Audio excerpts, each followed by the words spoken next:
Okay, the meeting is live, and as the CAO, I will be chairing today. And so I will call the meeting to order and look for approval of the agenda. Has everybody taken a look at the agenda? It's mostly just motions carried forward from our last meeting. Okay, I will move that the agenda be approved as presented. Those in favor? We lost Councillor McCallum, but I'm assuming she's in favor. No, I'm right here. Okay, there you go. And then I will look to the minutes, and I do want to dwell on those minutes a little bit because there was several motions made and proposed and amendments last meeting, and Ms. Rogers, once she takes over, we'll be referring to the financial impact of the various motions that were made by the Finance Committee last time around. So has everybody had an opportunity to look at those minutes and are comfortable with them? So there were a number, okay. So I will then move that those minutes be approved as presented. Those in favor?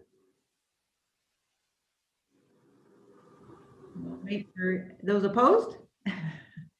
Councillor McCallum, you're reading them? I didn't have a chance to actually look at the minutes. I thought we were going off the agenda that we had not completed the week before. So that's my mistake. Okay, we can give you a moment to review the minutes. I'm just trying to pull them up. They're attached to through them right now. I'm looking at them. Councillor Sanford? Thank you. I did have a question about the minutes. There's a couple of references to where the funding is going to come from in 10-2021. So there was a motion made to use the $19,000 surplus from paid parking from the tax stabilization reserve. Okay. And then later on, under 12-2021, there's a suggestion that the COVID contingency budget be used to fund that expense. And I'm just wondering, are those two different budgets? Because we were referring to COVID contingency and then we were referring to tax stabilization. No, that's an excellent question, and I know it was confusing at the time. The COVID contingency is also funded from the tax stabilization reserve. The difference there between those two motions, motion 10 and motion 12, is that the Main Street closure, we had already put a placeholder in our COVID contingency budget of $600,000 for that. So, and we had gone through that with the Finance Committee at a previous time. And if you'd like, we could go through it again in this meeting, pull up what makes up that $600,000 in the COVID contingency budget. So the Main Street closure is actually part of the allocated COVID contingency of $600,000 that's contained within your budget. And then the $19,000 that needed to be funded to allow for fare-free transit was net new. So we needed to identify that source as tax stabilization reserve. Okay. I just wanted to be clear on that because there was a fair bit of discussion, but when I read the minutes, it does make sense. It's just that we want to make sure that those numbers are coming from the right places. And tax stabilization is where that $19,000 is coming from. Correct. Okay. Councillor McCallum? So I'm just a little confused. So when our last meeting, which was on the 14th, we were partially way through D1 and D3, which is discussion of some items that we all wanted to bring forward. Is that still, like, we never completed that agenda item. Is that what we're working on today? Okay, there's no reference to it in today's agenda, so that's why I was kind of confused. Okay, perfect. Sorry, and if you look back to the agenda for the last meeting, it was just those motions. Essentially, we're looking at the budgets and looking at council's discussion items and amendments to the budget. But ultimately, we're wanting council to finalize their decision to direct administration to bring forward the budget as amended by the Finance Committee to council. So hopefully. Thank you. All right, have you had a chance then to look through the minutes, Councillor McCallum? All right, then I will move that those minutes be adopted as presented. Those in favor? And that's carried unanimously. And now we'll get into those discussion items that we left off on that you were referring to, Councillor McCallum and Ms. Rogers. You can take us away. All right, can you see my presentation or do you see the presenter? We see the wrong screen. Okay, let's swap that screen. Okay, there we go. Yeah. That now, better? Okay. So I did just want to start with an update on where we're at now. So we had brought you a budget that met the 8% tax increase direction that you had given us. In fact, our starting point was 7.8%. Two of the motions that were made at the last Finance Committee meeting on January 14th had a financial impact. And so we just wanted to give you an update on that. The first item was the adding in of the planning position, and that has an impact of 0.3%. And then the bylaw position has an impact of 0.4%. So our current starting point now is 8.5%. And so our plan today was to walk through the remaining discussion items that were on the list from January 14th. We have one item we'd like to circle back on just to get some clarity. And so we'll continue to move through that unless there are any questions at this time. Are there any questions? Yes, Mayor Borman. Just to be clear, the direction initially was maximum of 8%. Correct.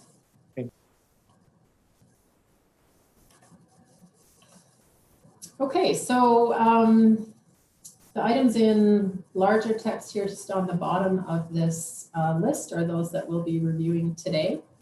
But we will first start with revisiting motion 13 from January 14th, which was with regards to the Main Street closure. And I'll turn it over to Dr. Cottle. If you just want to let me know when you'd like me to advance the slides, I'll go ahead and do that.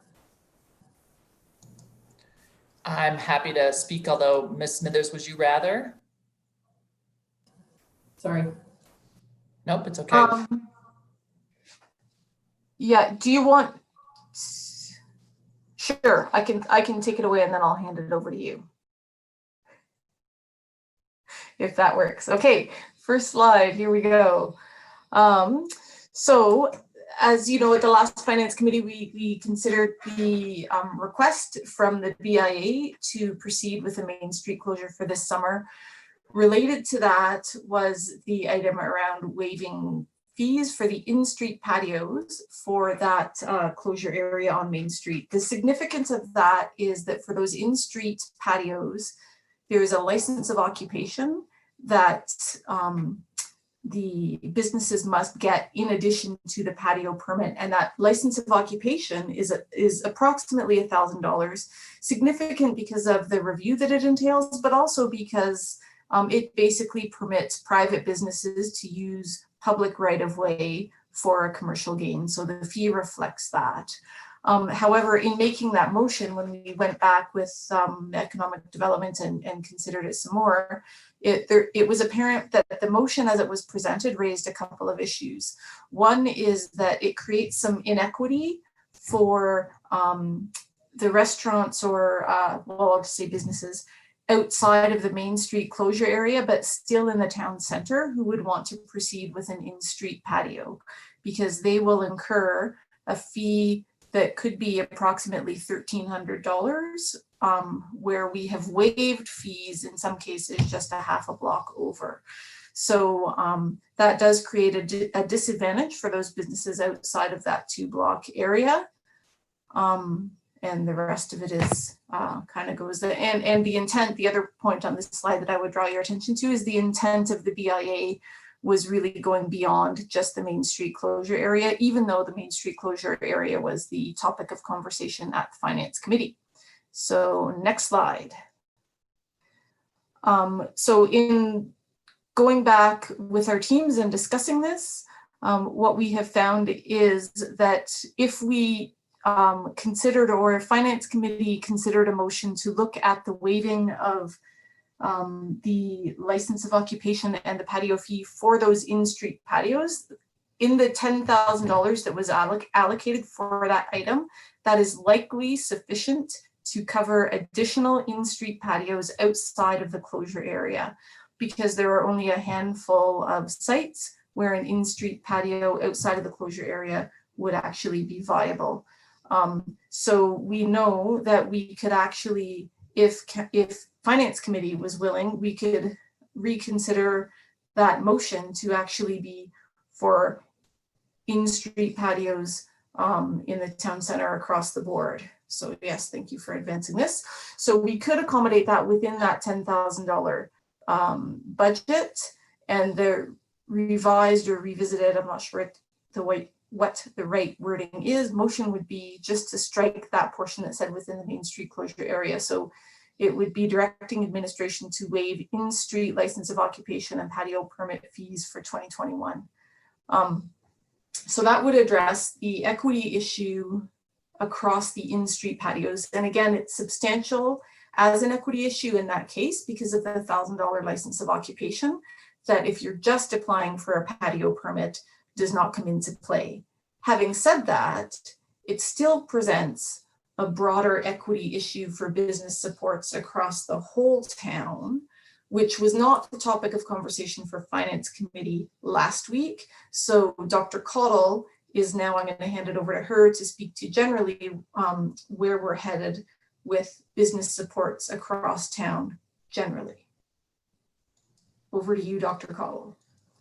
Yeah, and I actually don't have anything specific to say on that. I can say that Eleanor and other managers are meeting later this week to look at additional types of patios aside from the in-street, to see what kind of approach we need there to make sure that we're consistent and fair throughout the community. And then there are all of the ongoing economic development recovery. The recovery plan and the task force will continue their work, and Eleanor will provide a separate update to council on the work of that task force.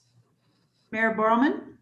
Thanks. Just a question for my better understanding. So it seems I'm understanding from this discussion that there were patio fees, potentially there were patio fees to be levied for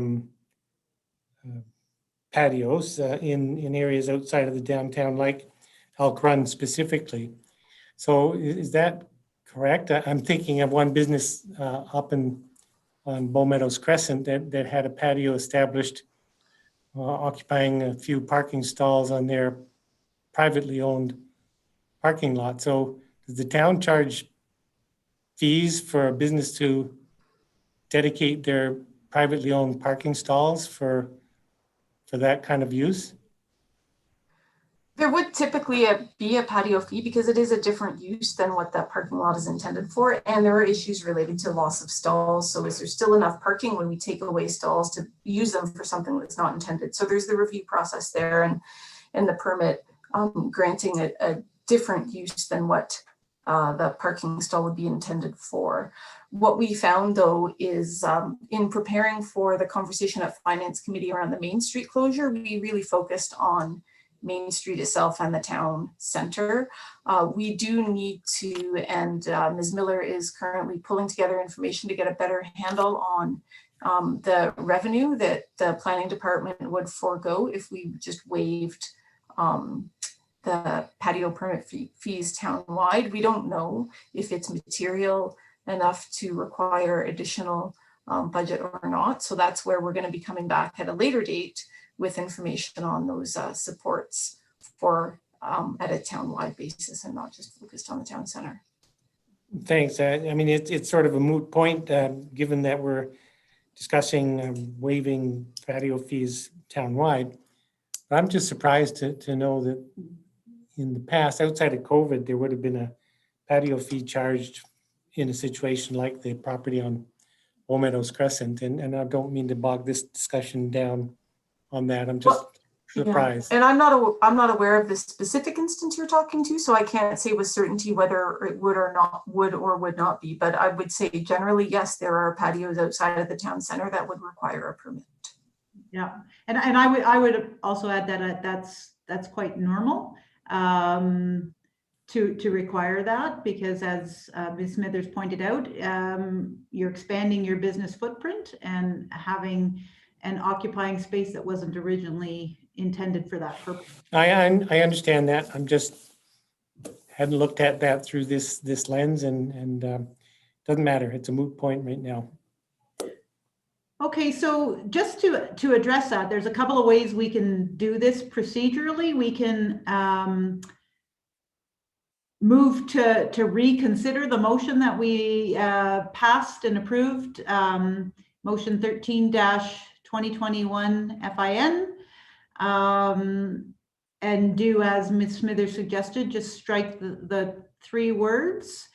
So I guess I can do that. That might be the easiest way procedurally. It is the next meeting, so I will just move that the Finance Committee reconsider motion 13-2021 FIN. Is there any debate or discussion on that request to reconsider? Not on the content of the reconsideration motion, just the ability to reconsider it. Okay, seeing none, I will call the question then. Those in favor? And that is carried unanimously. And then I will put motion 13-2021 FIN back on the table and move an amendment to strike the words within the Main Street closure area. So that would mean the motion would read that the Finance Committee direct administration to waive in-street license of occupation and patio permit fees for 2021.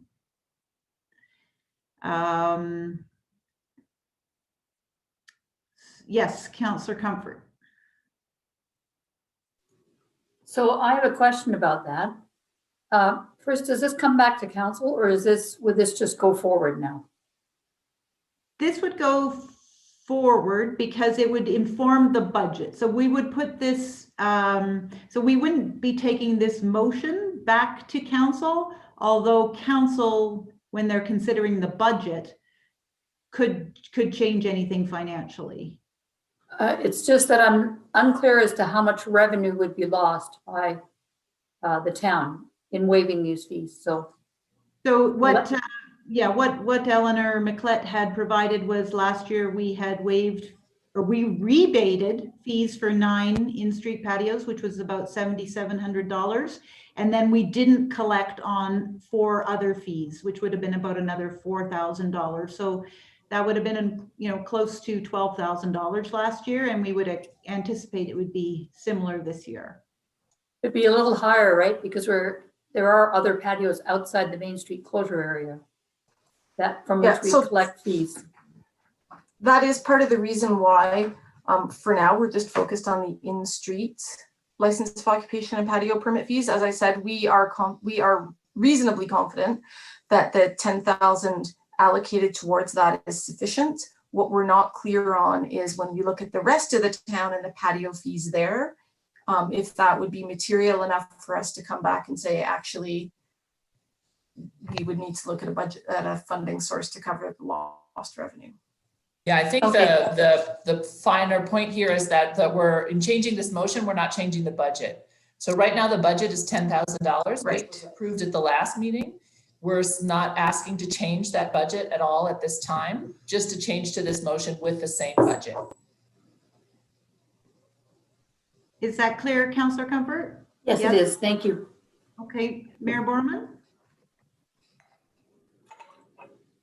You're muted, Mayor Borman.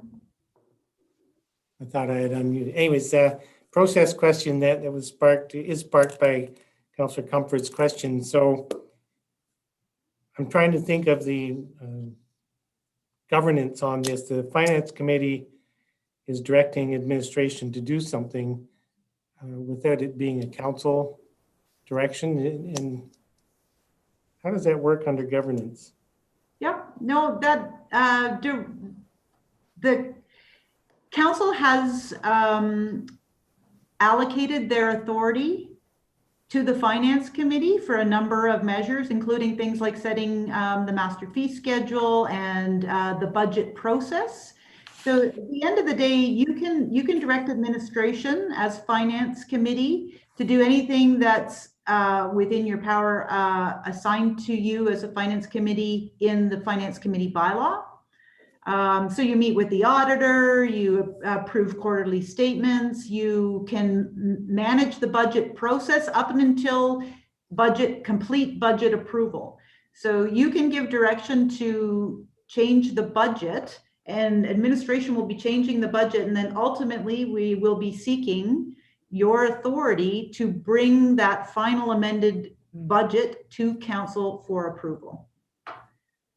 Right now, in the case of motion 13, 2021, which we just approved, it's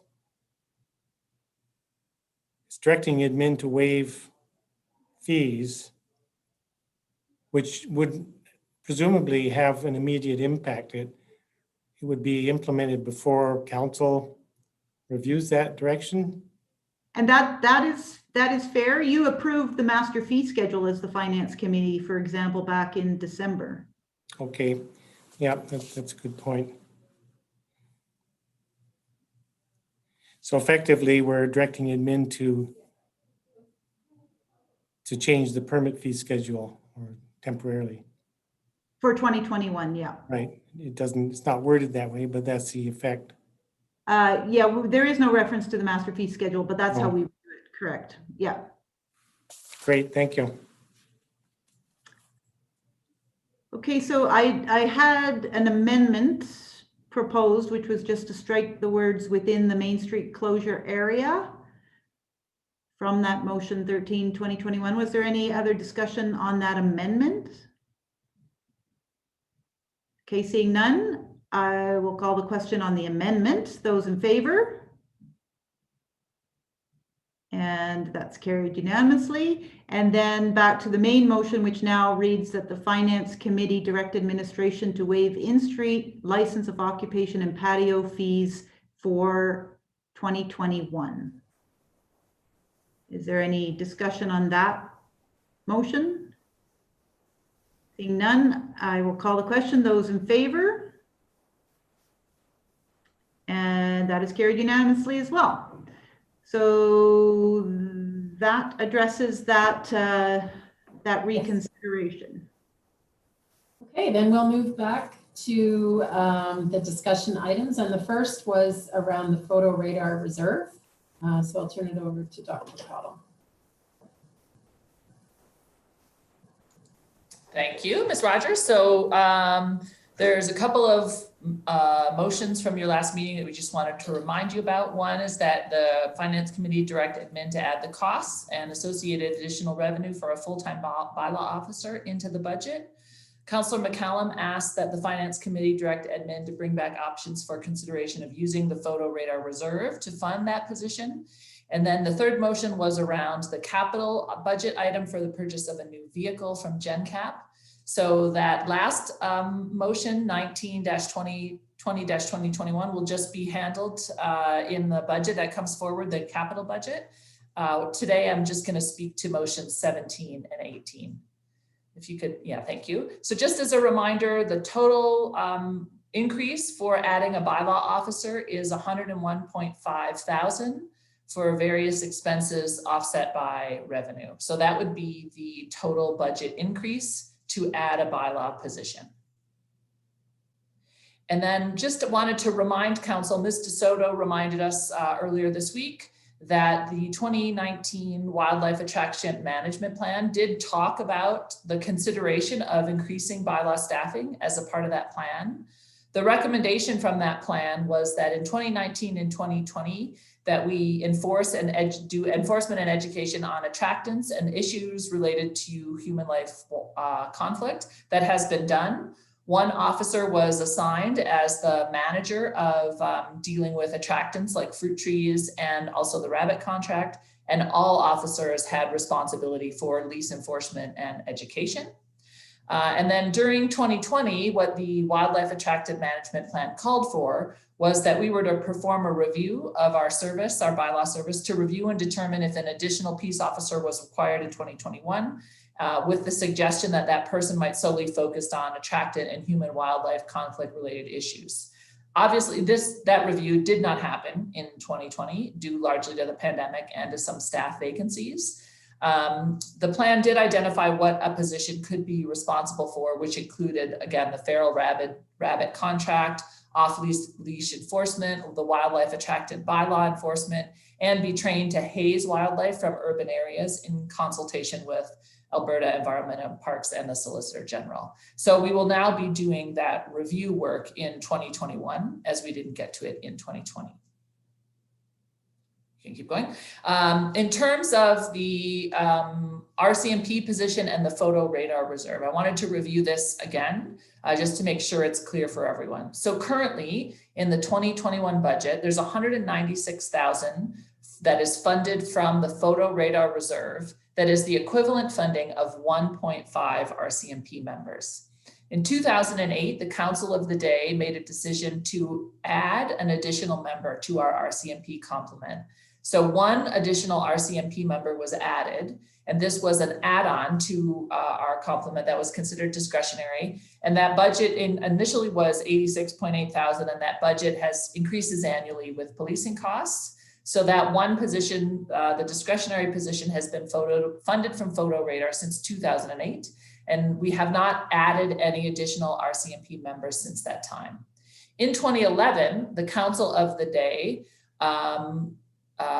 had made a decision to contract the cost of the FTEs. 0.5 was funded as a tax reduction. So this was simply, Council did not want to raise taxes to continue to cover the amount of policing. So a 0.5 position was funded from Photo Radar. So I just want to be clear, if Council wants to do an offset and a reduction in this policing as a way to pay for the bylaw officer, any reduction would be only to the one member. The 0.5 was a funding decision and cannot be reduced. You can fund it differently, but you can't reduce that position. If you want to reduce your policing, there's one position is discretionary, so it's only that one position that could be removed. Just for costing, the current cost of the one RCMP member is $131,000. So if we were to stop funding that, it would mean the reduction of one police officer in Canmore. We would go from a complement of 19 to a complement of 18. Again, I believe I just said the last increase in officers was from 2008. Council does approve a multi-year financial plan with the RCMP. That's a recent practice that's been required. And that does show an increase in officers in 2023 and 2024. Of course, that's always contingent on budget, but that is currently the plan, is to be increasing in those 2 years. And then also in 2024 is a detachment service assistant. That's the staff who remain at the front desk. So the process, if you were to stop, or if you were to cancel that one discretionary position and reduce our RCMP complement from 19 to 18, you would have to give the RCMP 1 year notice before that kind of change was made. So it would be, even if you decided today to do that, it would be a year from now before that was actually happened. So we wouldn't see any cost savings until 2022. As a reminder, the fiscal calendar for the RCMP starts in April. So if you wanted to make the change for 2022, we need to give notice in March for the 2021-2022 year. So the $130,000 would be available for use in the Photo Radar Reserve starting in April 2022. It's not anything we have ever done. So we are unsure of what the process looks like, how much workload there is, if it's possible for the RCMP to challenge it or to extend the timeline so that it takes even longer than the 1 year, the 2022 timeframe. So several unknowns there, just want to be clear about that. So again, as a review, the bylaw officer costing is 101.5. If council chooses to cut the additional RCMP officer from the complement, that 131 won't be available until April of 2022.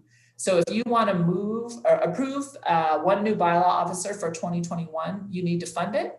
And you can either do that from taxes or from the photo radar reserve.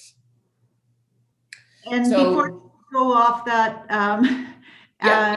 Ms. Cottle, is that that Finance Committee has already directed that the cost of the bylaw officer be put in the budget. So currently, because another funding source hasn't been identified, it is taxes.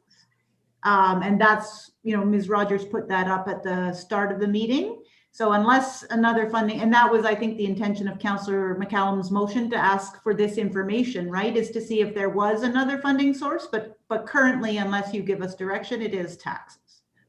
Thanks, Ms. DeSoto. Okay, and I did see Mayor Borman have his hand up, so I'm not sure if. Oh, sorry. Go ahead. Yeah, no, I think I've resolved my question already. Okay, well, holler if you have another one. If you don't, I'll keep going. This chart shows. Sorry, Councillor McCallum has a Yeah, comment. okay, thanks. So my question is, sorry, I can't see anybody, which I hate. So my question is, do we have a full complement currently of RCMP officers? And I believe I've asked this other next question before. They actually only charge us for what they give us, correct? We're only charged for however many we have, and there are all kinds of different times where we're at a full complement and we're not at a full complement, when there are transfers or changes or maternity leaves or parental leaves, or so right now we currently are not at a full complement. There's officer transfer, there's a maternity leave, and there's a couple of other types of leaves happening. A few months ago, when the new staff sergeant came in, Sergeant Singletary, we were at the full 19. So it changes and fluctuates throughout the year. I should say also, I committed that I would say, I have been having email exchanges with Sergeant Singletary about this motion to be able to get information and make sure he was aware. And he would request that if council is going to make a decision to decrease RCMP staff, he would like an opportunity to be present to answer questions and have conversation with council about that. So I wanted to make sure I put that out there. Thanks. Councillor Comfort? I just wondered if there's a statutory requirement for how many RCMP officers we have to fund, given a certain population. Like is there some kind of calculation or formula that it dictates that? It's not dictated in a neat and tidy way, like X number of people equals X number of officers. The RCMP could tell us that we need to add an officer. They do have various mechanisms. I don't understand the workings of that to be able to speak to it fluently here, but it's not tidy every few thousand, there's more. It doesn't work that way. Councillor Hillstead? As we're on this current slide, if we were to fund it from the photo radar reserve, would it have to be funded from that reserve in perpetuity, or would it be able to fund it from it 1 year and then roll it back into operating reserves later? Yeah, council could fund it from taxes at a different time. I mean, what we've certainly seen with these two positions is that there's never an easy budget year to roll something. So we've never, since 2018 or 2008 and 2011, we have never moved those two positions from photo radar back in. So yes, it's possible. It's just, there's never a good budget year. No, that's why I wanted to ask the questions, because just looking at that, it's fairly healthy for the next couple of years, but then it starts to taper off. So if we added that to it, it would just make all those numbers a little less. So Yes. And I know that Ms. Cottle, you have some discussion around best practice, but I don't know if you wanted to go through that reserve? Yep, that was the next slide. Great, thank you. And just did really want to flag that photo revenue, radar revenue is not a certainty going forward. We do see the projections and what happens in that budget fluctuates. You may recall a few years ago there was an error made and we refunded a lot of tickets. And additionally, recently, the UCP government has changed the percentage that we receive, decreased it. So they are keeping more photo radar revenue and we get less. And it's entirely possible, given the current economic situation, that they will continue to take more from every photo radar ticket. So it is an uncertain source of revenue, and it's unpredictable. So in terms of finance best practice, the best practice is that you should not use reserves to cover the long-term or permanent operating costs or a revenue shortfall. It's against finance best practice to use this reserve to fund the RCMP position that we already fund, or to include a bylaw officer in it.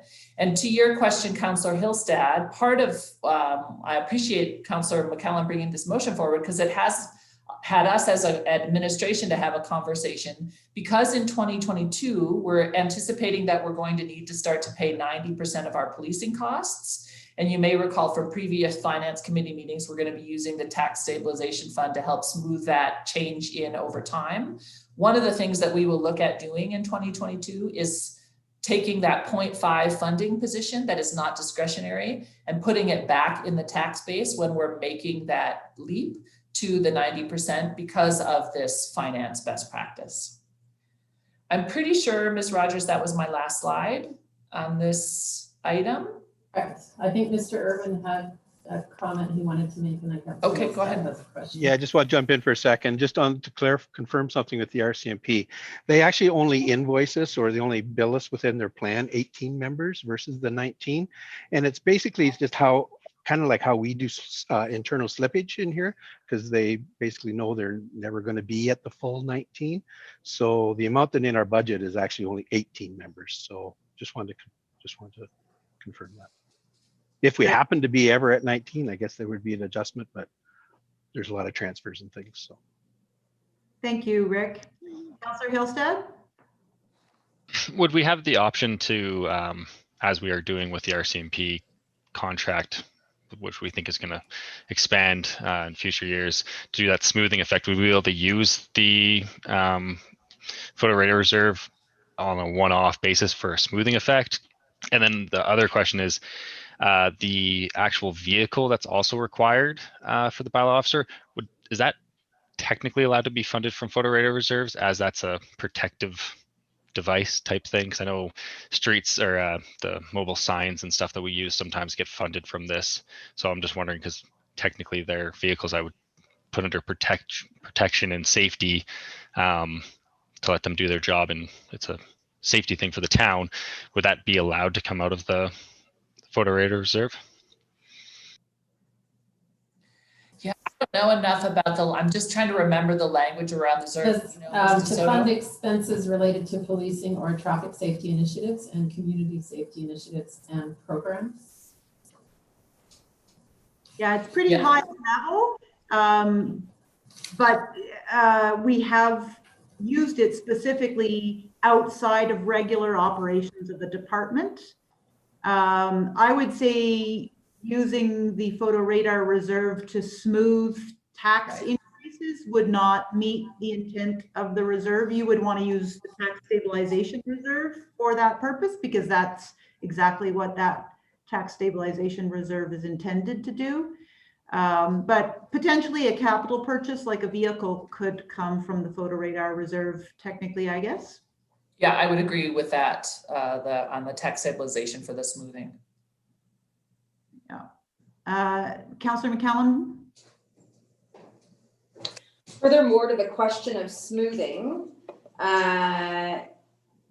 is the smoothing effect similar to tax cut effect, where if you say cut 1%, then the next year you need to add 2?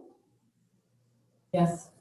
So if you were to provide, say, I'm just going to pick a number, $250,000 in that existing tax year, say 2021, then to be able to continue that smoothing effect into 2022, it would need to be 500,000.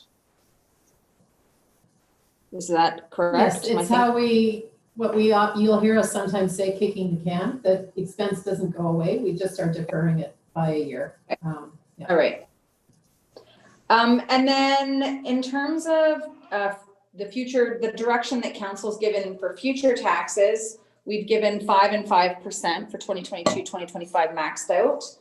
Is it possible to change that number, or do we have to stick with that number, or do we get to make that decision, or does the council of next year get to make that decision?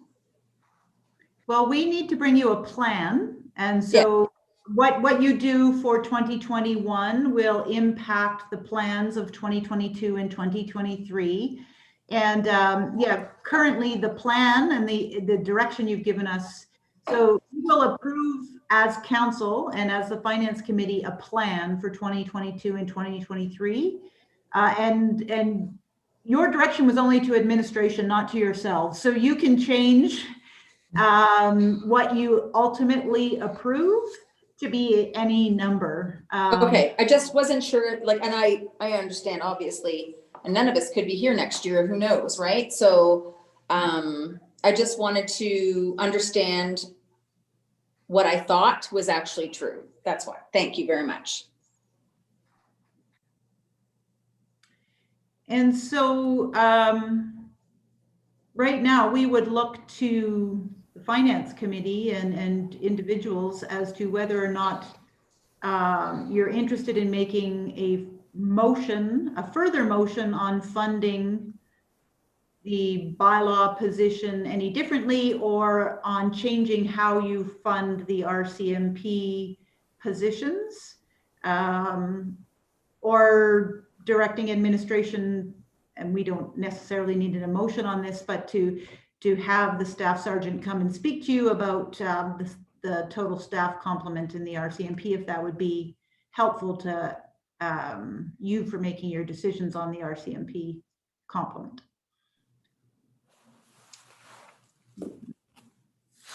Saw you on mic there, Mayor Borelman. Did you want to say something? Yeah.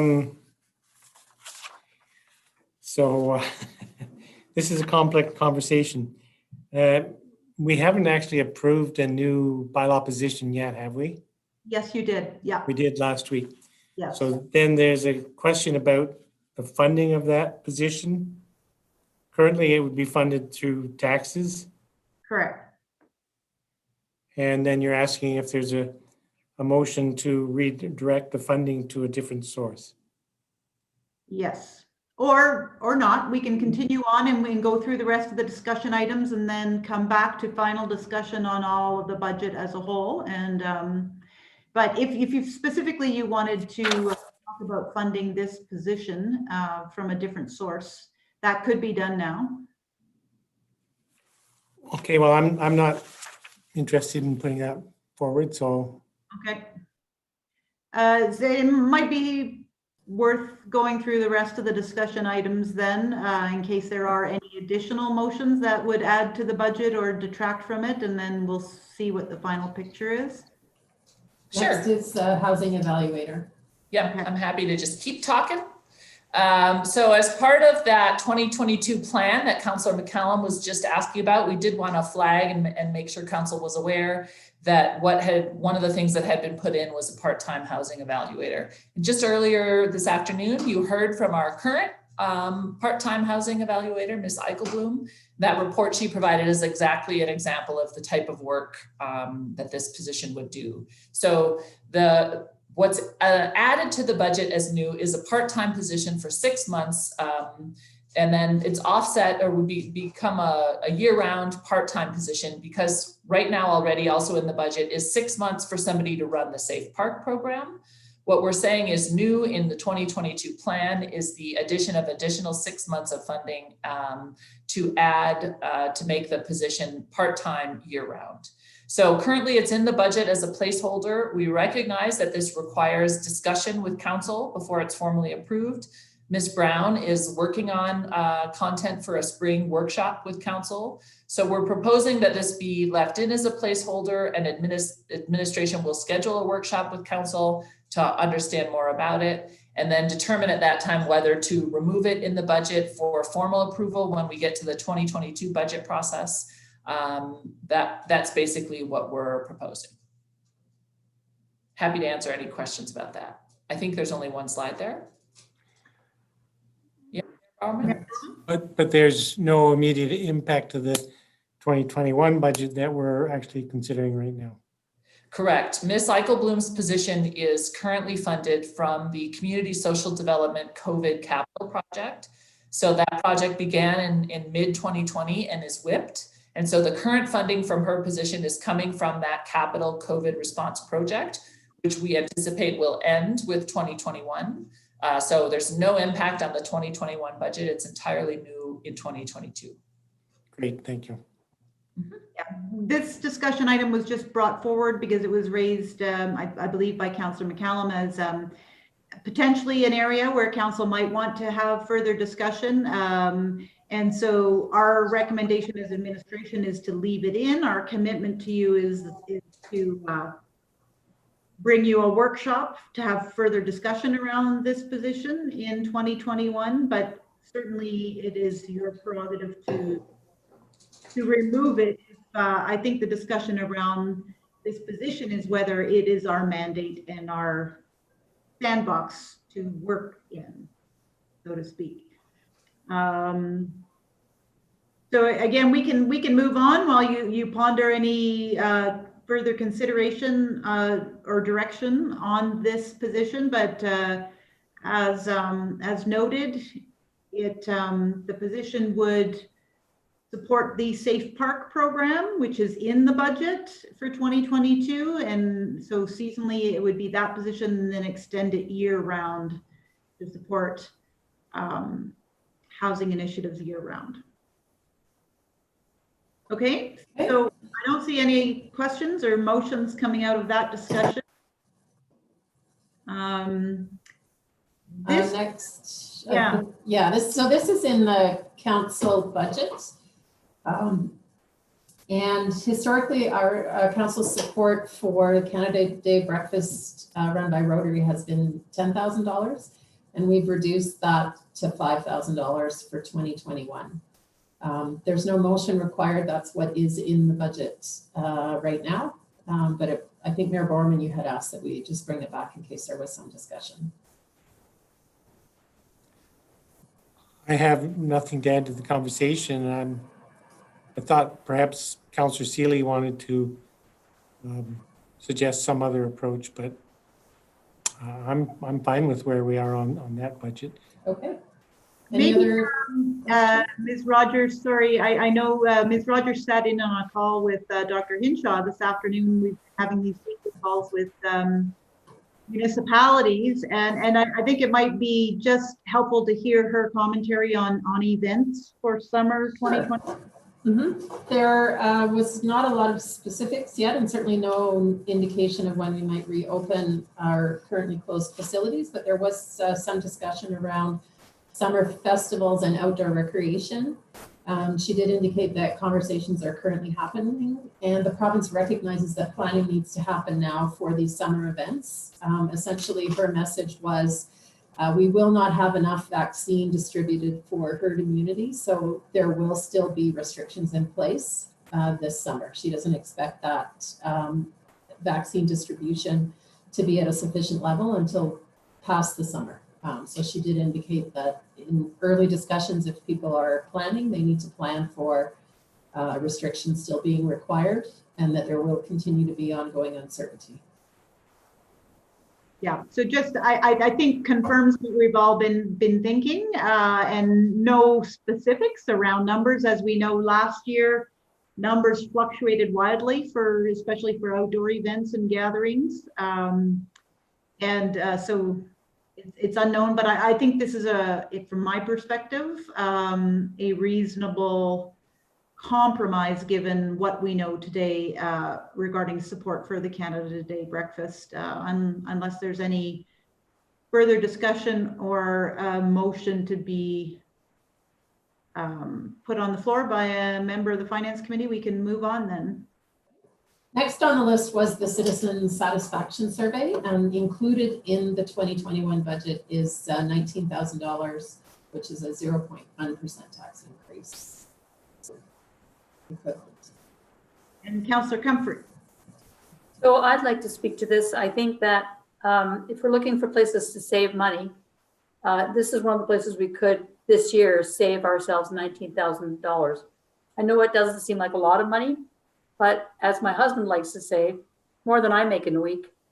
But it's just like, we have an election coming up. The election is the ultimate satisfaction survey, I think. I think it's also a time where a lot of people discuss the issues and ask questions. And I just think we don't need it necessarily this year. If it's a year where we're looking to save some money, we could reinstitute it next year. I know that the custom has been to do it in an election year, but I don't feel that this is a good use of money in this time of COVID. And I can't do much more. I know most of you just agree with me, but I just wanted to put it forward again. So Councillor Comfort, I would like to suggest that maybe you make a motion to remove the citizen satisfaction survey from the budget. Thank you, Madam Chair. I would like to make a motion to remove the citizen satisfaction survey from the budget, $19,000. Okay, and just to be clear, that would be from the budget to be presented to council for approval. Yes. Okay. If it doesn't pass, do I get to bring it up again at council? Yes, you can. Okay. Yes, you can. Yeah. Okay. So is there any discussion from other members of the, yes, Councillor Hillstad? I actually agree with Councillor Comfort on this. As we are in an election year, that is the ultimate citizen satisfaction survey. If they're not satisfied, they'll let us know at the ballot box. So I would support the removal of the citizen satisfaction survey, as I just think that, yeah, I agree with Councillor Comfort on this. Yes, Councillor Mara?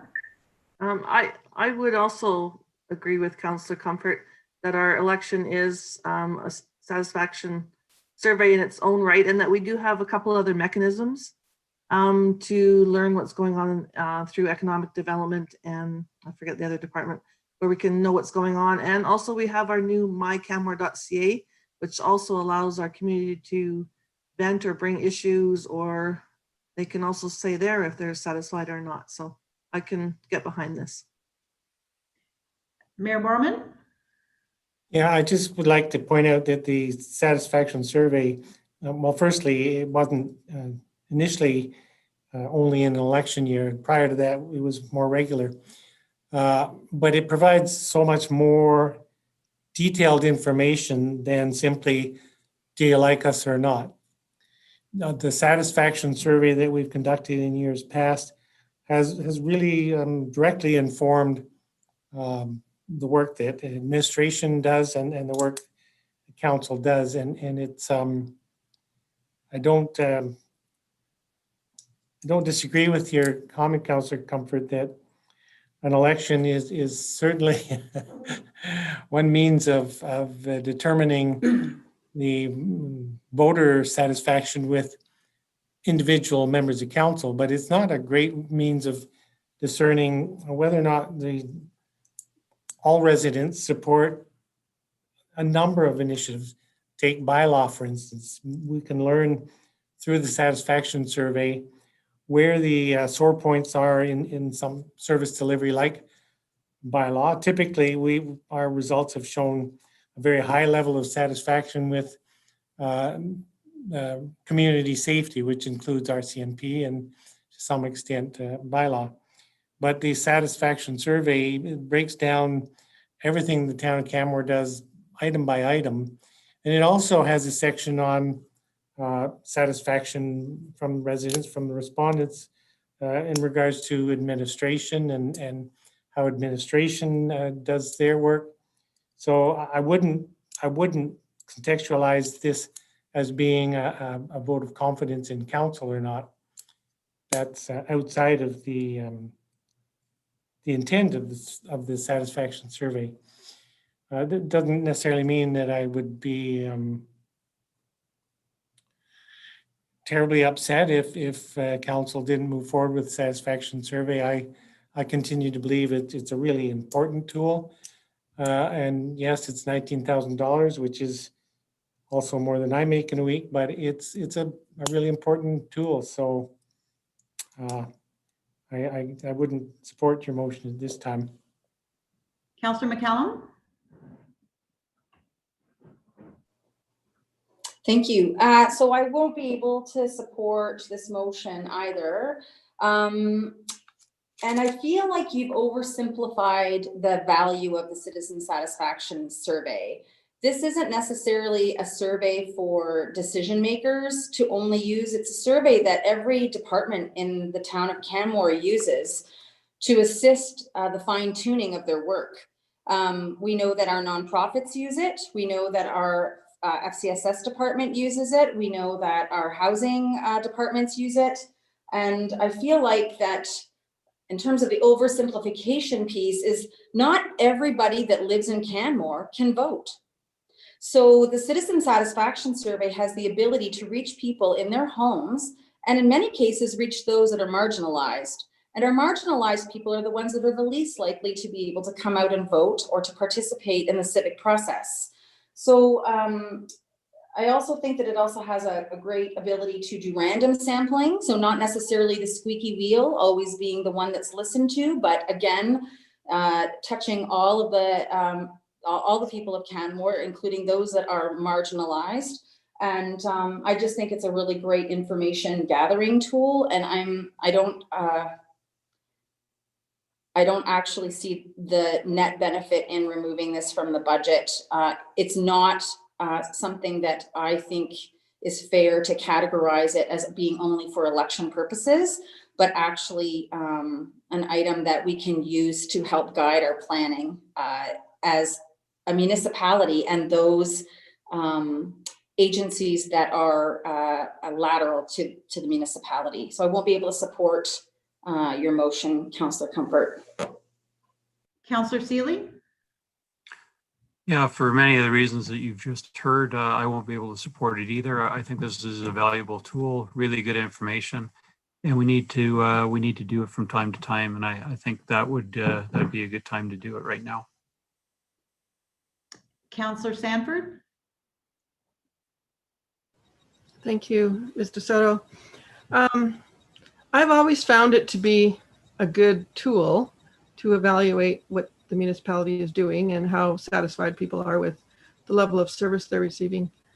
However, at this point in time, there has been so much disruption through the pandemic that I'm not sure that we're going to get the information that we're seeking, because the overlay of all the disruption and the difficulties we've had going forward with our services being closed, our services being open, we've had to lay off, almost 100 people. How are people going to evaluate us based on what we've been able to do, what we intended to do, what we set out to do? And every year we set out to do a large number of things. But in this past year, we have been so impacted by things that are beyond our control. And if that's what people are assessing us on, I'm not sure that we're going to get the best result of information to be evaluated on things that we can't control. I mean, we haven't been able to control a lot of the measures that have been taken. We can only respond to what we're told to do. So I would support Councillor Comfort's motion at this point in time and hope to revisit this process in a future year. I think that would be useful. Okay, Councillor Comfort, do you want to? Yeah, I just wanted to maybe reiterate, I think you understand that I'm not saying we eliminate the survey forever. I'm just saying this is not the year to do a survey, because it's such, as Councillor Sanford said, it's a really anomalous year.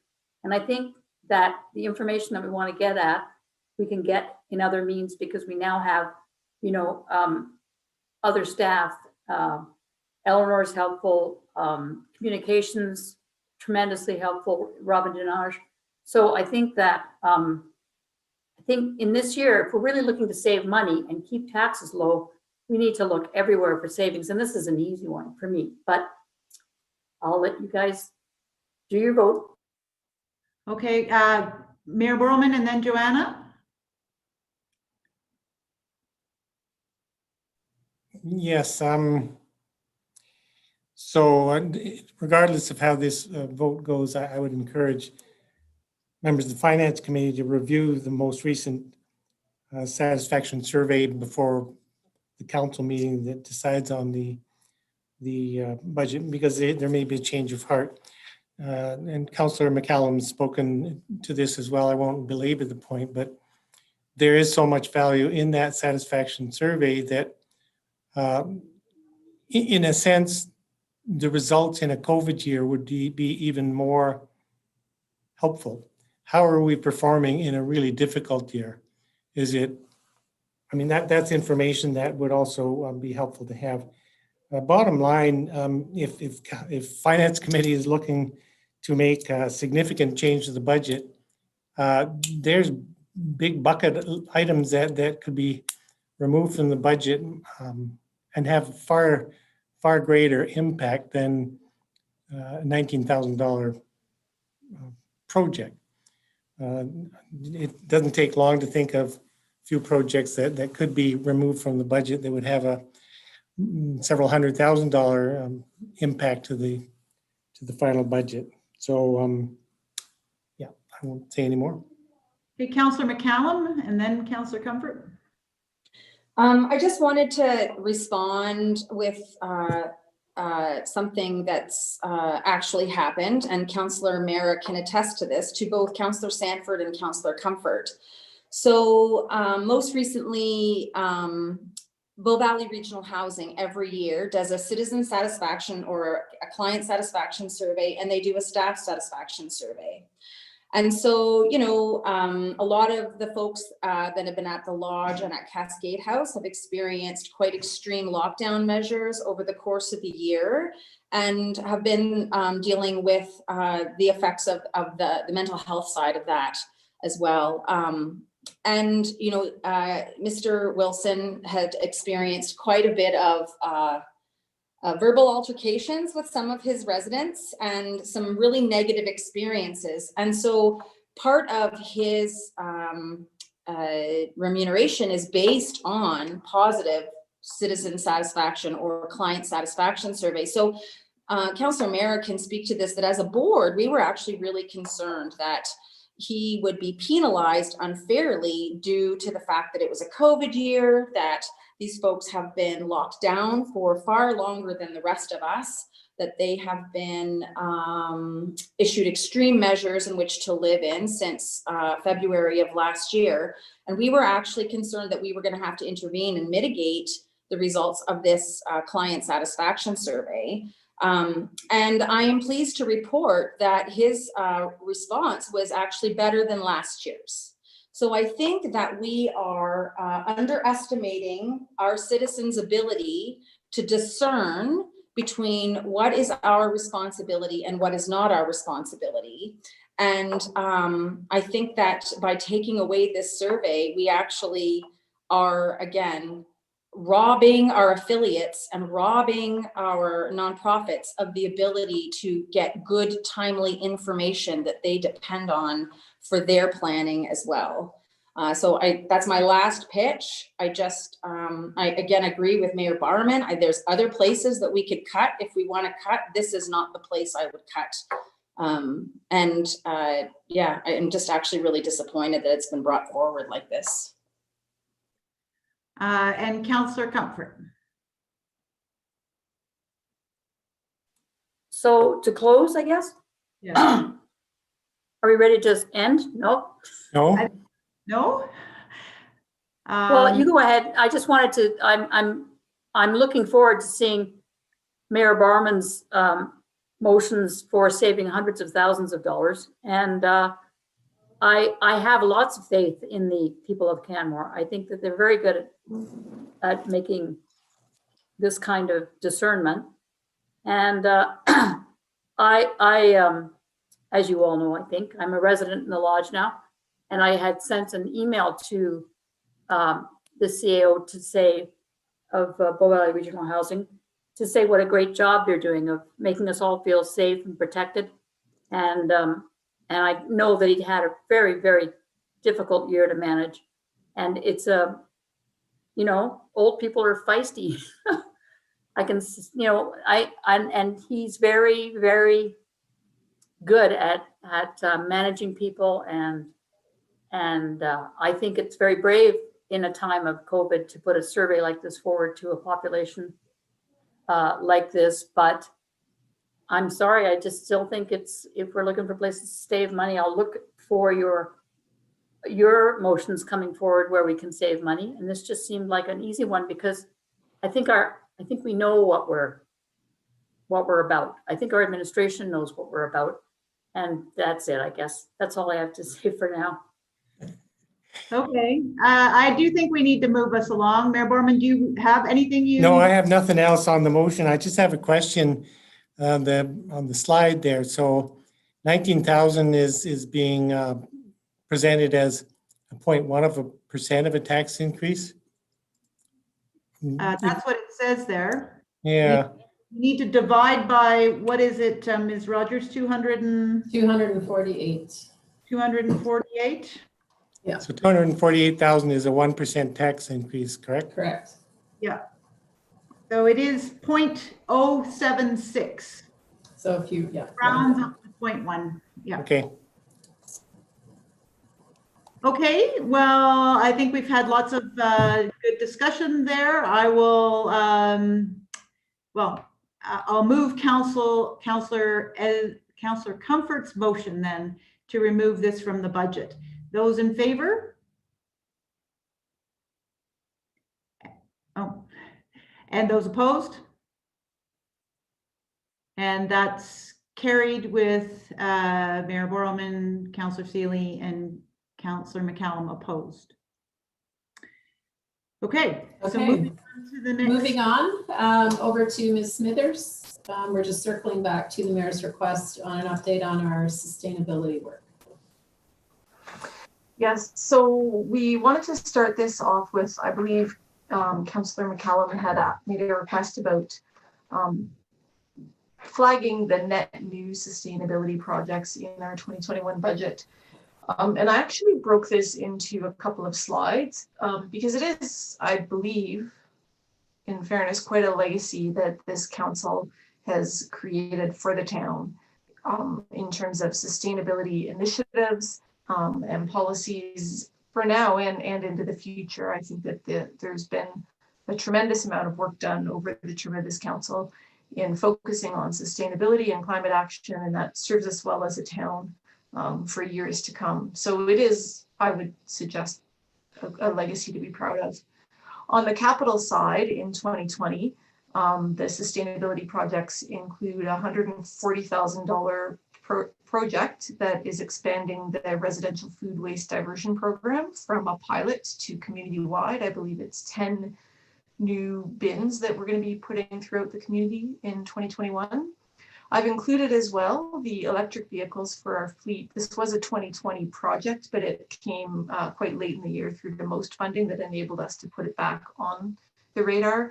What we did there is actually canceled the 2021 vehicle replacement project and brought the 2020 project that had been previously canceled because of COVID back in because of the most funding, with the direction and the change in the project to start to implement the use of electronic vehicles where possible as we replace our fleet. So this is $110,000 in the 2020 budget for vehicles that will come into play in 2021. And I would also point out that this is actually just the start of a movement, if you will, in terms of looking at electric vehicles wherever possible as our existing fleet life cycles out.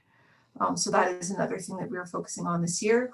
As well as you're aware, in the new fire hall discussion, it is at least $500,000 in energy initiatives to move us towards at least a near carbon neutral fire hall.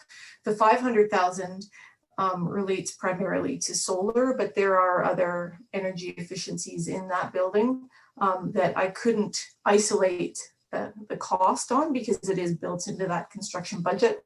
And I can't actually even speak to all of what they are. However, as we discussed when we were going over the fire hall funding strategy, Mr. Hannes will be presenting to council later this year on the new fire hall design. So that will be obviously an area that he will speak to. He's quite passionate about sustainability as well. And then lastly, in the 2021 budget, as part of the early capital approval, as you recall, there was the $365,000 for the first phase of rooftop solar at the Canmore Rec Center. So combined, that's a significant amount of our capital budget focused on sustainability in 2021. Then the next slide on the operating side, this is a big list.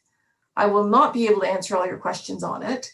And I've talked with Public Works about, again, later this year when we come forward with information on the sustainability reserve and the kind of parameters around that reserve, it would be a good opportunity to also have a presentation from our Office of Sustainability on some of the work that they're doing now, and that dedicated resource going forward will allow them to take on the operating side. So obviously we have the full-time climate change specialist position that's new for 2021, which is a significant investment for the town in the future, and ensuring we have a continued attention on climate action projects going forward. We are implementing the commercial food waste collection system pilot. This was supposed to be in 2020, however, delayed due to COVID. And as I recall, there are, I think, 9 businesses committed to participating in this pilot in 2021. So that's exciting. We are undertaking a renewable energy feasibility study. So this is looking at the technical and economic feasibility of a variety of projects, increasing use of solar, so investigating the use of solar canopies on parking lots, looking at where we can, increasing residential and commercial solar rooftop installations in the community, and looking at things like a virtual power purchase agreement, which is very challenging for me to speak to, but Ms. Risling-Lynn will be able to speak to it better later in the year. We are also doing exploratory work on a green building policy for the town, car sharing, an EV charging strategy, and exploratory work like that would be funded, enabled through that climate change specialist position. We're progressing the clean energy improvement program. As council will remember, we had recently, I think the bylaw received 3 readings to enable us to take this on. It is a strategy that enables residents to implement clean energy improvements in their for their property with paybacks over time.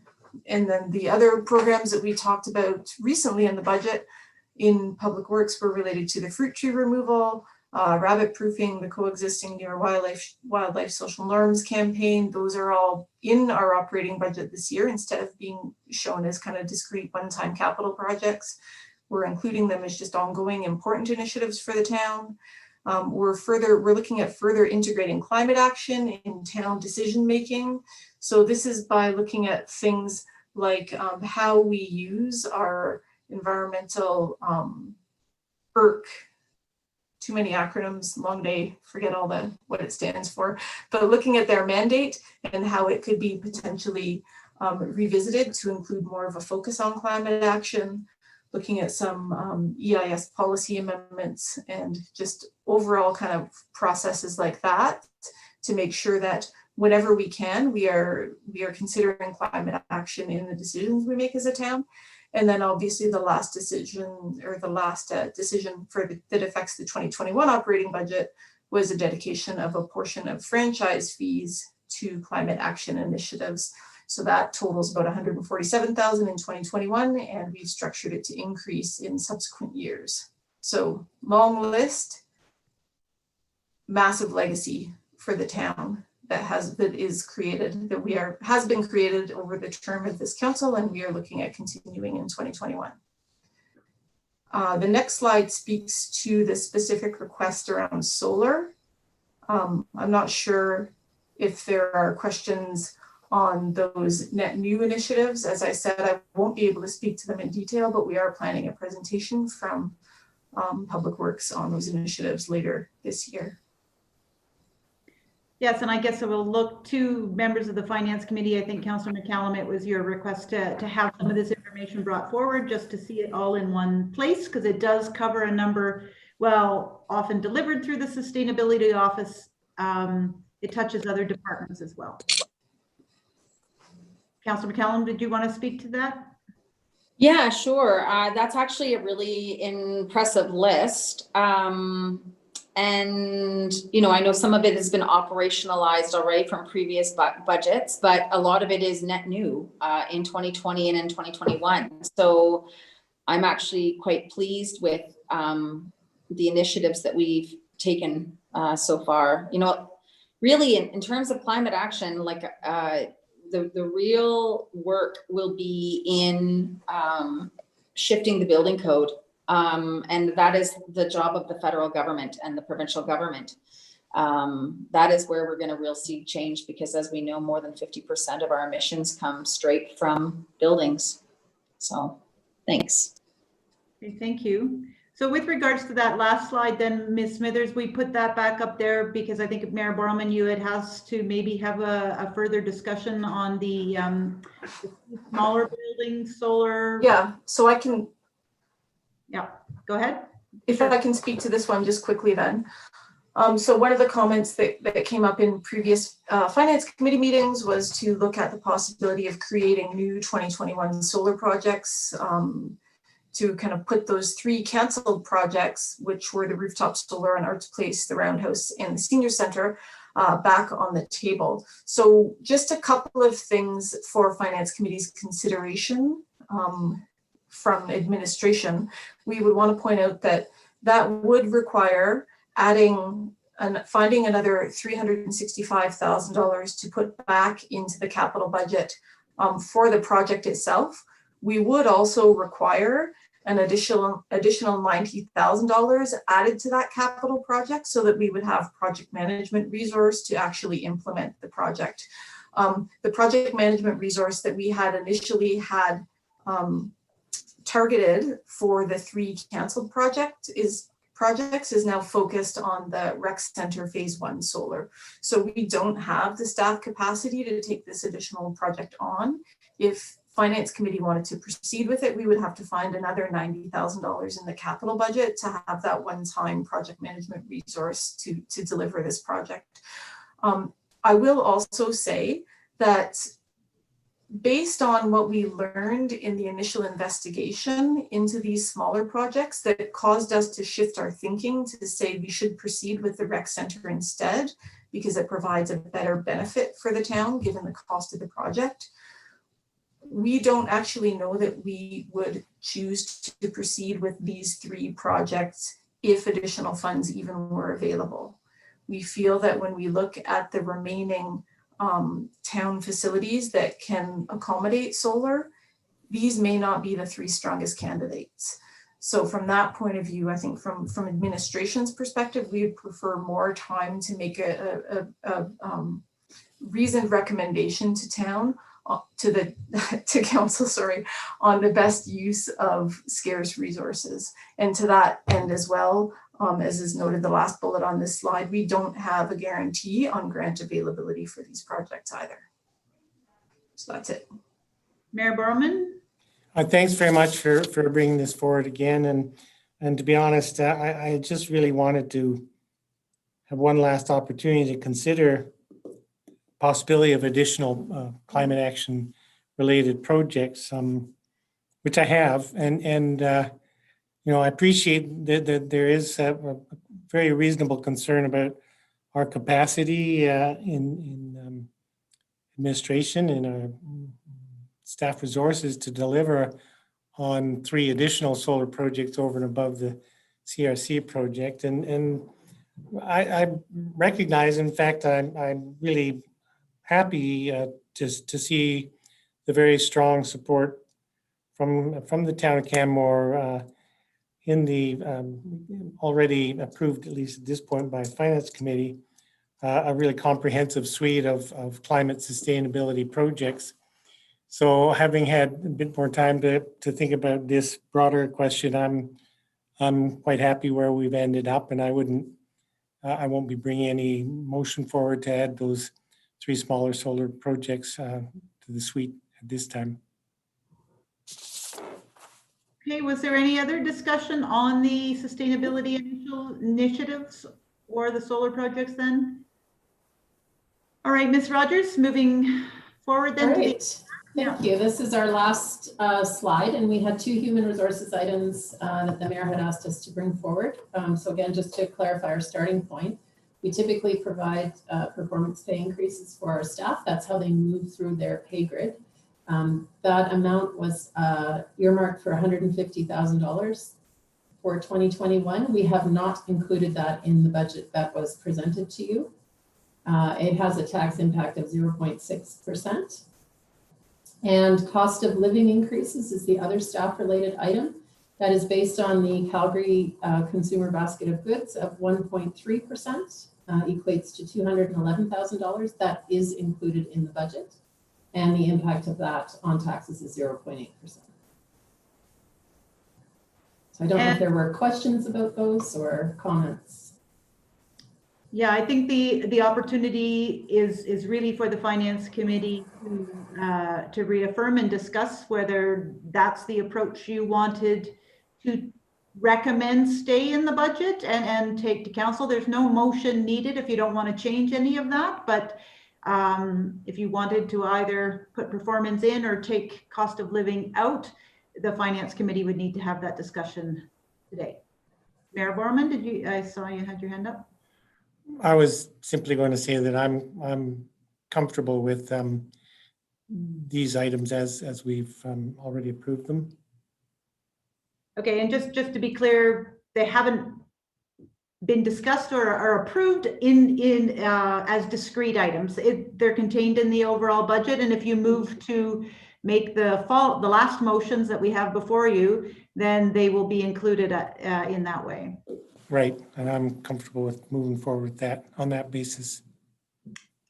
Was there anybody else from the Finance Committee that wanted to put other considerations forward for either performance or cost of living?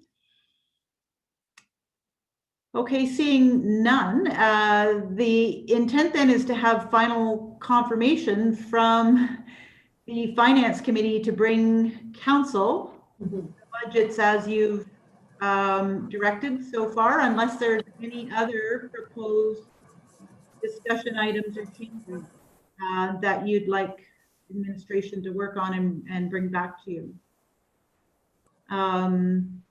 Is there any other points of discussion for the budget that anybody wants to raise? Councillor McCallum? Thank you. So 2 things. I do want to bring that motion forward. I don't know if that happens today or if that happens on our Friday with regards to removing the RCMP position and beginning the change to making that a bylaw position. I understand that in 2021 would mean a tax increase. But I believe in 2022, based on the timing of the position, that might then be shifted from reserves.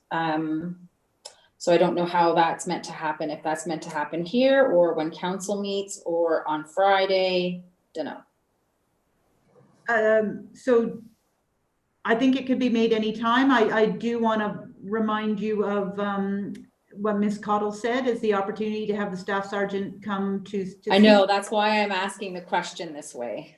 So we have not arranged for that to occur, and seeing as there is some time, it isn't necessarily a 2021 budget impact item. So I think maybe we could allow the staff sergeant to come speak to council at an upcoming meeting. We can arrange for whenever that might be, and then council could make that decision outside of the budget process. Really, it certainly would affect the 22 and 23 2023 budget moving forward. But as we also Well, it's know, one of those things, it's almost like a chicken or an egg conversation. Like we have to pull the pin at some point because it requires 12 months notice. And so whether that happens and it affects 2021, it still needs to be done in the next 6 weeks, more or less, or 2 months rather. So I guess I just, I don't want it to slip away from us where we're stuck again. Oh, now we have to wait another 12 months before we can give notice. This is something I've brought up in previous years. And so I see a bylaw position being of great importance to our community, and how it's funded aligns perfectly with, although not with best practices, it aligns perfectly with the reserve policy for the photo radar fund. And then the other thing I wanted to bring up, and again, I don't know if admin needs time to do this, is to have a discussion over the tax stabilization reserve and what mechanisms that we can do to provide a smoothing effect, perhaps being able to knock 1% or 2% off of this year's tax ask, and have that smooth into the next year and the year after. I know that it's a bit more complex because we're bringing on fire in future years, and we're bringing on RCMP costs in future years. And so I don't know if admin wants some time to prepare those slides for us, or if we can just have a general discussion about it. so you don't have a motion to make, Councillor McCallum, around that tax stabilization? No, because I was waiting for the completed presentation from our last finance committee meeting. I wanted to understand the bigger picture before I brought a motion forward. And I just was looking to get some advice from admin on how that might happen. And yeah. Okay, so the motion could be that administration bring you back information. So I just, so you would like to see information to fund, so Some strategies. So I guess a motion to direct administration to bring back to the finance committee strategies that could be used to smooth the tax effect of 2021 through the tax stabilization reserve. And what would you like to see it reduced to? So I think that because there's a difference if we're, you know, we need to have an understanding of where you want to go with this. So it would be great to maybe bring it back 2%. Like the overall impact of the 2% budget? So we're looking at 8.1. Is that what, I don't have the slide in front of me. Is that what with the bylaw and everything else is the planning position? Is that 8.1 or is that 8 now because of? 8.5. 8.4 now. 8.4 when we took out the citizen satisfaction survey. 8.4. Yeah. So I guess 6.4. Oh. And then I guess I just want to understand what the impact of that would be on future years as well. It's not like, I understand completely that you can do that in 1 year, but you can't look at it in isolation. You have to look at it in 2 years. So I want to have I guess I want to understand that information, then be able to have a thoughtful discussion with my council. Okay. So we do have a motion on that. I think that's important to put a motion out there so that we can have discussion and debate about that. Oh, it's out there now. Okay. So, Mayor Borman, to that. I'm just wondering if this, if the motion would be as effectively or perhaps better directed to bring the information to council when council meets to discuss the budget. Yeah, that would not be my recommendation because there's work that needs to be done to impact your decision making. The purpose of the finance committee is to have the discussion and debate around your final budget and then recommend that final budget to council. Well, of course, council can always make last minute changes. This is stand of debate. This is stand of direction that will allow administration to make all the final changes to the budget and bring you a final package. And this kind of item is a substantive direction. Yeah.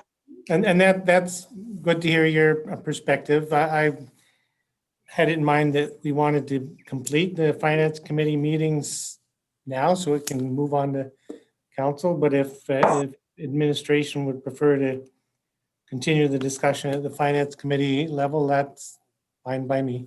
Yeah, no, that would be my preference. Yes, because we wouldn't be able to really know what to bring you in February yet, because we haven't had that debate then. Did you have any discussion, Mayor Borelman, on Councillor McCallum's request? Can you just review that motion wording? Ms. Hyde, did you get that? Yes, thank you. I'll show you what I have.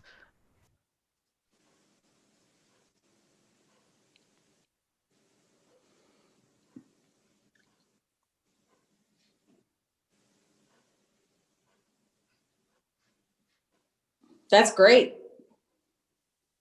Yeah, and seeing it in print like that, it's something that I'm happy to support. It's something that we should consider at this point. So yeah, I'll support this motion. Okay, Councillor Comfort? I would also support this motion. I just would like a little clarification on I believe, do we have a reserve called the COVID Response Reserve, or there was a fund? And that I understood that money came from the Tax Stabilization Reserve. So can you explain that to me? Yes, so we received some funding from the province and the federal government that was called MOST funding, Municipal Operating Support Transfer. And council made a motion in October to transfer the bulk of that funding into the Tax Stabilization Reserve in anticipation of ongoing COVID expenses. And that is how we're funding our COVID expenses. So we have had some significant draws. I'm just going to look in the background, although I don't know if we have time today, but we can certainly review with you where that fund is at. But yes, that funding went into the Tax Stabilization Reserve. The draw would be, Mr. Irwin sent me $475,000 to bring it down to 6.5%. Just as a reminder, it bumps then the tax rate in 2022 to 7.4 and affects 2023 as well. Does that answer your question, Councillor Comfort? Yeah, and if that was part of the presentation that we were going to have at council, I guess, I could certainly support this because I still need more information. I just have a feeling like there's a hole there somewhere and also COVID's not over yet. So I'm a little nervous of just deciding that we're done needing that money. So I can support this motion, given that we have to go ahead and get the information and make a decision on it, but a little nervous about that. Is there any other discussion on this motion from Councillor McCallum? Councillor Hillstead? I just wanted to answer Councillor Comfort's question. There's a balance of 3.3 million in the Tax Stabilization Reserve, net of that COVID contingency amount, to address this. Not that I want to use all of that. I'm just saying that that's the number that's in the Tax Stabilization Reserve, net of any other commitments that we have. Thank you, Councillor McCallum. That's very helpful. And Councillor Hillstead? I will support this motion as presented. Just also wanted to mention, like, because we were talking about how, essentially this kicks the can down the road, but part of the reason we're at such a high percentage right now is because last year we did a 0% tax increase, which really kicked the can down the road. So it's, again, we're trying to do what we can with the situation we're in, and this is just, to me, it just helps smooth last year's issues into future years. So I would be happy to support this. Okay, thank you. Is there any other discussion on this motion? Okay, then I will call the question on the motion. Those in favor? And opposed? I don't see any, so it's carried unanimously. Councillor Mira, I saw that you had your hand up prior. Did you want to make a motion? Or No, it's fine. I was just going to ask how tax stabilization would come into play, but Councillor McCallum has covered it quite nicely. Okay, Councillor Hillstad?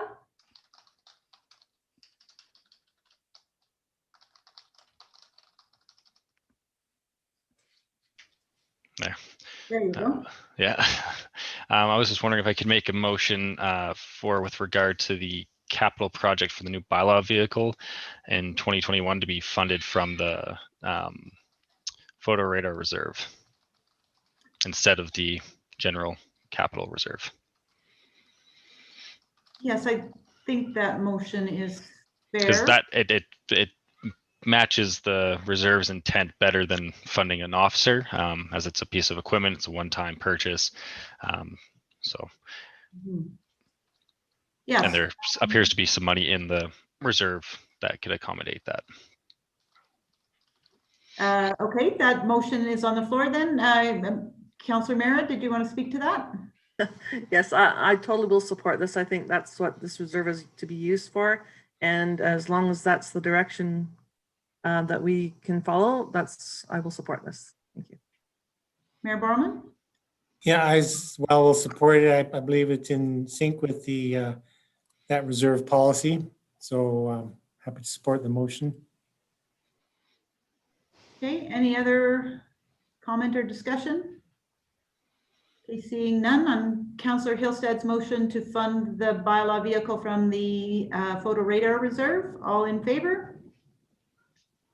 Opposed? Okay, carried unanimously. Okay, now there are, oh no, we're not there yet. I was going to say we can, in the agenda, there were a series of motions, but seeing as we need to come back to you with some more information on the smoothing from the tax stabilization reserve, there might be even further discussion on the budget at that time. So I don't think we're ready to move any of those other motions. Is there anything else from the Finance Committee's perspective? Yes, Councillor Hillstad? I had one question with regard to the Grotto playground. Mr. Camo talked about how the rubber pads tend not to last as long, but because it's rubber now, they were thinking about just going back with rubber. I was just wondering if we knew the price of reverting back to pea gravel, because that's what it was originally when I was a little kid using that playground, before it got nice and metal. Oh, you mean like 10 years ago? Yeah. Well, more like 20, but close enough. Yeah. So I was just curious, just if we have that number. Just I know it's 35,000, and I just wonder what the other number might be. I don't know off the top of my head, but I will. If I can't find it in my notes here, I'll make sure that we can find it for our next meeting. Thanks. Councillor Comfort? I have sort of a related question, which was we look at the cost of things like in the sustainability, and I wondered, was there anywhere in that sustainability that speaks to the savings that we can expect to garner if we're doing solar, then we're not paying the power company, or that kind of thing, that there are trade-offs. Are there any estimates like that, Ms. Smithers? Yes, there are. Mr. Hennis estimates that with the solar installations we already have in place, we are probably saving about 50,000 a year in our energy spend. And when we go to it's a very, very, very rough estimate. He would want me to put like big brackets I around recognize that. But I just was wondering with the CRC solar project, I would be interested to know what the anticipated savings might be there. Because I think we didn't really mention that the advantage of having one of the legacies of having the sustainability coordinator and all of those projects is the savings that we have in GHG and in money. So I just would like that maybe addressed in a presentation from administration or from sustainability coordinator. Sure, I will ask Mr. Hennis if he can break that out specifically for the rec center, and then on the more broad application, I'll make sure that that's included in the thank you very much. Report that you do later on. Yeah, no problem. Okay, I did see an invitation come out earlier today for our next Finance Committee meeting, should we need it. So it looks like we will need it. And we, when was it scheduled for? Friday morning. This Friday? Mhm. Okay. So the tax stabilization reserve, just to put some caveats on it, had been intentionally built over the years prior to COVID to allow us to do some smoothing in 22 and beyond for the RCMP cost increases and fire department cost increases. So it'll take some time to look at balancing all of these costs and implications with that reserve. But hopefully we'll be able to have that in time for Friday morning. I don't know, I look to anybody, I know, is Rick still here? Is he, we might have to. Yeah, we won't have anything in advance, but we'll need to regroup and see what we can pull together for Friday. Okay, and Ms. Cottle, did you have something? I'm just wondering if I should have Staff Sergeant Singleton. I mispronounced his word or his name earlier, and I think I was referring to him as a former NFL linebacker. It's actually Singleton. I could ask him to come on Friday as well if we think we're going to meet then, if that's when we're looking for him to attend. Sure, if he's available to come on Friday as well, Sally. Sure. If not, then I think I'll see if he's free. I think it would be helpful. He I think would also like some certainty and to know where they're headed. So if he's available Friday morning, we can put him on that agenda as well. Okay, yep, that would work. Is there anything else we need to do today or discuss before we adjourn? Not from administration.